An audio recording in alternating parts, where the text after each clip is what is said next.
What's up, guys, and welcome back to the channel. So today I wanted to talk about probably the question I am asked the most, or second most, is, hey man, would you sell your car? Nah. And that's really for two reasons. But before I get to those two reasons, I just want to say again, guys, make sure you're out there supporting your local businesses. Make sure you're supporting your local restaurants. That hits close to me because I'm a restaurant owner. My father and I, we're lucky to be able to succeed in this type of scenario, what's going on, with our drive-through and whatnot. But so many other restaurants are not able, and they're struggling. And your favorite restaurants, they're having a hard time making ends meet. Right now I'm repping, this is Smokehouse Barbecue. This is my favorite barbecue place. I go there like every Wednesday when I can. Bought the shirt. I think it looks good. And I support him every time I can. And I'm sure you guys got restaurants that you feel the same about. And, I hate to, not trying to talk about politics or nothing. But just go out there, make sure you're doing some takeout, DoorDash, whatever it is. Make sure you're supporting your favorite restaurants because I promise you, they need it. Back to car talk. I see that question a lot. And like I said, the answer is no, and it's two reasons. Reason number one is, okay, let's say I sold the car. There's really nothing out there that gives me, if you watch Top Gear, you'll know this reference, the fizz. There's just nothing that really excites me. I like the GT350s. I think they're beautiful. I question the reliability of them. If you put a, twin turbo or Whipple, I'm kind of hard on the car. I question the high compression. You see the issues with the oil and whatnot, the ticking. It's a beautiful car. It's an exciting car, but I don't know. I look at the Gen 3 Coyotes 2018, you get the 10-speed automatics. They're definitely faster than the Cobra, mod for mod, 100%. But being faster doesn't necessarily mean it's more fun. The S550s are kind of, no offense guys, I know there's a lot of really cool S550s out there, really good builds, but I kind of feel they're a dime a dozen. You see a bunch of them.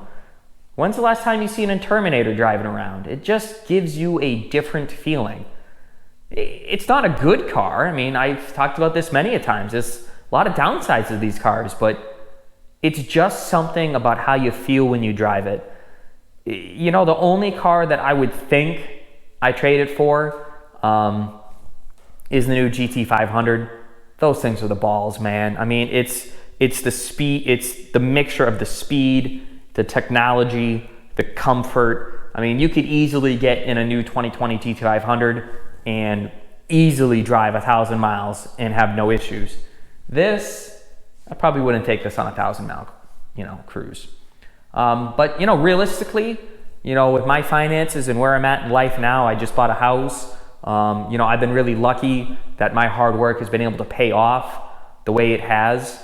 I'm not really financially ready to add a GT500 to the stable without selling this. And I've told myself I'm not going to buy another car if I have to sell the Cobra. So that's reason number one. I just don't think there's a replacement car that 100% satisfies all of the urges. Reason number two, well, if you guys have seen the Cobra market lately, it's hot. Cars that used to be going for 16 to 18 are now going for 22, 23, 24,000. Really nice high-end Cobras that were going for 24, 25, 26. They're asking 30,000, 32, 33, and I love it. And I had said this again in another video.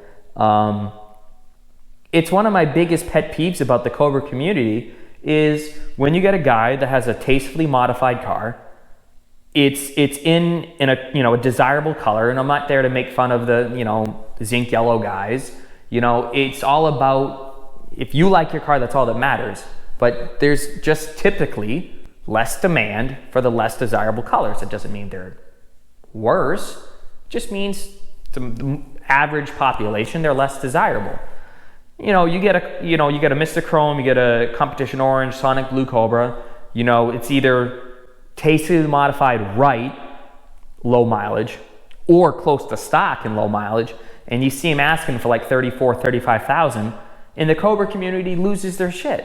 And it just drives me nuts. I'm like, guys, you literally own this car. That's why you're in this group. You should be happy that the market is going up. Don't be mad that there might be cleaner than yours and you're offended by it. It just drives me nuts. So that's another reason why I wouldn't want to sell it. I wouldn't want to list it now, say for 35 or 38,000, put it high. And then in 10 years or 5 years, see these cars going for 40, 50, $60,000. And maybe you say I'm nuts, it'll never happen. Well, look at the Supras. I mean, not every car has that phenomenon happen, but they have skyrocketed in price.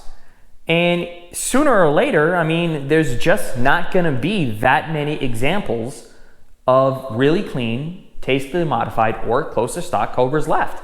The price, supply and demand dictates it. But I do have a story for you, because I did almost sell the Cobra, and I gotta tell you this story, and I think this is a funny story. This happened just over a year ago. I was kind of in a darker place with the car, and I was at my mechanics, we're doing the gear, the cams and whatnot, and it was just some unfortunate sequences of events, not really in my control, not really in my mechanics' control, and things just kind of got out of hand a little bit. And I was just shit posting in an S550 group, and I'm like, maybe one day I'll sell my Cobra for a Whipple A10. And a just regular dude messaged me on Facebook, and he says, hey man, if you ever want to sell, I'm the guy. Didn't think nothing of it. And I got the screenshots. And I'm gonna hide the name just because I'm a respectable person. Hey, maybe he's even watching this. I don't even know. I still haven't made up my mind. Was he pulling my tail or was he not? A few months later, he messages me again. Hey man, I'd like to offer you at least $35,000 for it. Yours is in really good shape. And I said, look, I'm just not really interested. Plus my car's in 1,000 pieces. Another couple of weeks goes by and he goes, look, I'm still really interested. I haven't found anything. And I gave him a price that I just thought he would have said no to. I basically told him, hey, look, man, 38 grand will do it. But you're gonna have to wait till the car is put back together.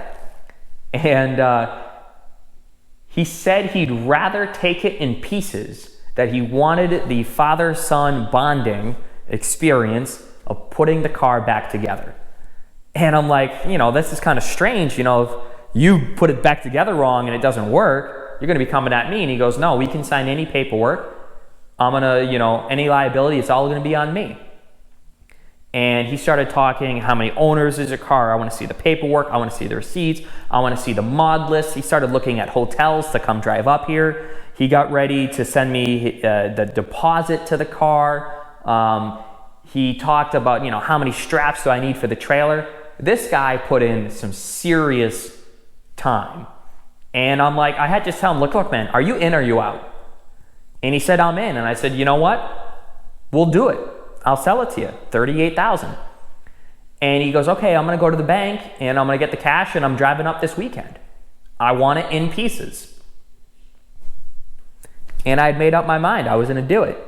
And the next day he goes, hey man, I went to the bank and there's like 5 people in line and I had to get to work. I work for my dad at a restaurant.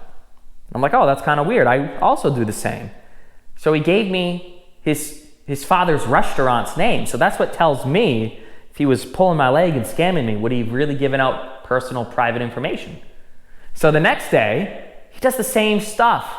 Hey man, I couldn't get to the bank. I had to get to work early, but I still really want the car. And, I decided, I was gonna call the guy's dad. Because at this point, this had been going on for nearly a month. of him blowing my phone up, so many questions, all this planning. And at the same time, it's changing me putting the car back together or not. So I was kind of holding off, not knowing what to do. And I called, I asked for the owner. I said, is so-and-so your son? He goes, yes, sir. Can I ask who's talking? I'm like, this is going to be a weird thing here. Your son's been messaging me online for a few months now, talking about buying my 03 Cobra. He told me he has $38,000 cash, and he's taking Sunday off to come up and buy it. Have you heard anything about this? And he goes, I have no idea what you're talking about. And since then, the guy told him to move me off. And to this day, I still don't know, was this guy pulling my leg or was he dead serious? If the guy was just joking around, why would he have put so much effort into it? It just doesn't make sense. But I'm glad it worked out like that because, like I said, it was just at a dark time with me in the car. I love this thing. It's not going anywhere. So that's really it, guys. I hope you enjoy. Like I said, leave me comments on what you want me to talk about next, and I'll get to it. That's about it, guys.